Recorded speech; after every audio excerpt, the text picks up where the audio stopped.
Vous jardinez comme des millions de Français et pour vous cette plante est banale en apparence. Et pourtant, dans le futur, elle offrira la possibilité de fabriquer toutes sortes d'objets en bioplastique. Et pour le comprendre, il faut s'intéresser d'abord à ce pot.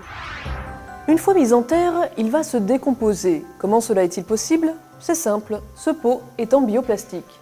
Un plastique 100% biodégradable et d'origine végétale. Précurseurs de la grande famille des plastiques végétaux, les bioplastiques se distinguent par leur biodégradabilité. Cette propriété est garantie par une norme européenne. Mais que sont les bioplastiques ? Tout commence ici, en France, dans ces champs où l'on cultive des céréales ou des pommes de terre féculières.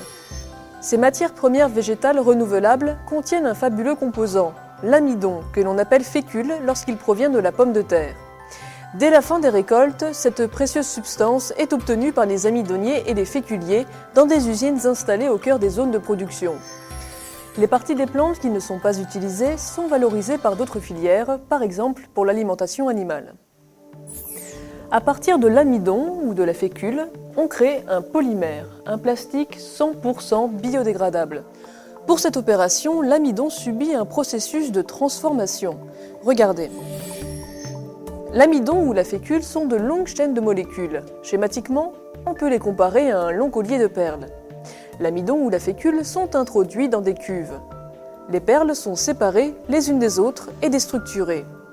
De nouvelles perles sont alors recomposées et assemblées différemment en un nouveau collier, le bioplastique. Ce processus a l'avantage d'utiliser moins d'énergie que dans la fabrication de plastique traditionnel. On obtient alors de longs spaghettis. Ils seront par la suite découpés en granules. Ces billes de bioplastique sont directement exploitables par les industriels de la plasturgie, quelles que soient les applications. Qu'ils contiennent 100% de matière végétale ou intègrent une part d'origine fossile, les bioplastiques sont toujours totalement biodégradables. L'objectif est qu'à terme, tous les bioplastiques soient également 100% d'origine végétale et donc 100% biosourcés. Ce sont ces microbilles qui vont être utilisées par les plasturgistes. Elles sont transformées selon un de ces 4 procédés, le thermoformage, l'injection, l'extrusion ou le soufflage. À chaque technique correspond un type de produit particulier. Le bioplastique thermoformé ou injecté est utilisé pour des produits rigides, des couverts, des assiettes, des boîtes ou des barquettes. Le bioplastique extrudé est utilisé pour des produits souples. Tous les types de sacs, des sacs poubelles, des sacs de caisse, des sacs fruits et légumes, mais également des films de paillage ou des films d'emballage, alimentaires ou non. Enfin, le bioplastique expansé sert à créer des mousses, des barquettes ou des chips de calage. Aujourd'hui, vous pouvez trouver au quotidien une multitude d'objets en bioplastique. Comment les repérer ? Plusieurs logos sont affichés sur ces produits. Ils garantissent la capacité du bioplastique à être compostable en 3 mois et biodégradable en 6 mois. Cela signifie que les produits en bioplastique sont bioassimilés par les micro-organismes et dégradés en CO2, en eau et en humus, également appelés compost. Comme vous le savez sans doute, le compost est utilisé comme fertilisant pour favoriser la croissance de nouveaux végétaux qui pourront eux-mêmes servir à créer des bioplastiques. Ces produits en bioplastique contribuent donc au développement de la filière compost qui valorise les déchets de cuisine et de jardin. Les bioplastiques constituent un gisement de croissance verte pour la France.